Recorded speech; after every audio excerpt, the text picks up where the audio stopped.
తిరుపతిలో జనసేన పార్టీ నేతల మధ్య మాటల యుద్ధం నడుస్తోంది. జనసేన తిరుపతి ఇన్ఛార్జి కిరణ్ రాయల్ చేస్తున్న వ్యాఖ్యలు ప్రస్తుతం చర్చనీయాంశంగా మారాయి.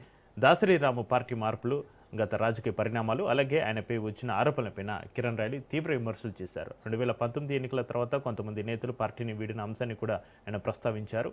అదే సమయంలో పవన్ కళ్యాణ్, నాదెండ్ల మనోహర్పై జరుగుతున్న విమర్శలు రాజకీయంగా ప్రేరేపితమైనవని ఆయన అభిప్రాయపడ్డారు. పార్టీపైన దుష్ప్రచారం చేయడానికి సోషల్ మీడియా ద్వారా ఒక వ్యవస్థ పనిచేస్తుందని ఆరోపణలు చేశారు.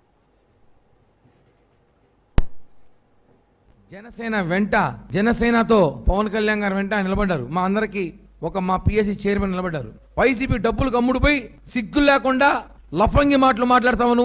నువ్వు మాట్లాడే ఛానల్స్ అన్ని కూడా ఎవరిది? YCP social media.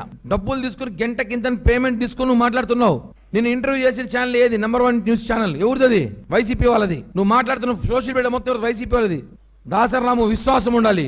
నీకన్నా కుక్క నయం, రోడ్డు పైన పిచ్చి కుక్క నయం. విశ్వాసం లేని మాటలు మాట్లాడుతున్నావు. సీరియస్ చెప్తున్నాం, నాలుక చీరేస్తాం. ఇంకోసారి కానీ పవన్ కళ్యాణ్ గారి కులం గురించి మాట్లాడినావంటే ఏమనుకుంటాడో? రోడ్ల పైన తిరుగుతావు, మమ్మల్ని పెట్టుకుంటా నువ్వు బెదిరిస్తున్నావు అని చెప్తున్నా. బెదిరిస్తానే ఉన్నాం నిన్ను.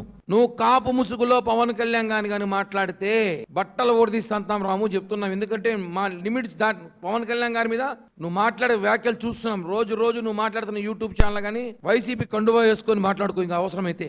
ఈరోజు సుగాలి ప్రీతి ఇష్యూ ఇస్తుందండి. సుగాలి ప్రీతి వాళ్ళ అమ్మ గారికి ఆ రోజు 2019లో 18లో అమ్మాయి చనిపోతే 2020లో కర్నూలు నడి రోడ్డు మీద లక్షలాది మందితో బహిరంగ సభ పెట్టాం. చిన్న సభ కాదు అది. ఆ సభ పెట్టడంతో ఆ రోజు జగన్మోహన్ రెడ్డి ప్రభుత్వం కిందకి దిగొచ్చి సిబిఐ ఎంక్వైరీ చేస్తామని చెప్పి ఎంక్వైరీకి ఆదేశాలు ఇచ్చింది. అంతే. ఈరోజు వైసీపీ ముసుగులో మాకు జగన్మోహన్ రెడ్డి న్యాయం చేస్తాడులే అంటే ఆయన సొంత తల్లికి చెల్లికే న్యాయం చేయలే. నీకేం చేస్తాడమ్మా? చెల్లికి న్యాయం చేయలే. ఇంకో చెల్లి రోడ్ల వెంబడి తిరుగుతా ఉంది. మా నాన్న ఎవరు చెప్పారు తెలియదని. తల్లి నా బిడ్డ ఏ పరిస్థితిలో ఉంటాడో, నా బిడ్డకి అన్యాయం చేయాలని చెప్పి సొంత తల్లి రాజశేఖర రెడ్డి గారి భార్య విజయమ్మ చెప్తాండి. ఆయనకి చేయని న్యాయము సుగాలి ప్రీతి తల్లికి చేస్తానని ఎలా అనుకుంటాం మనం?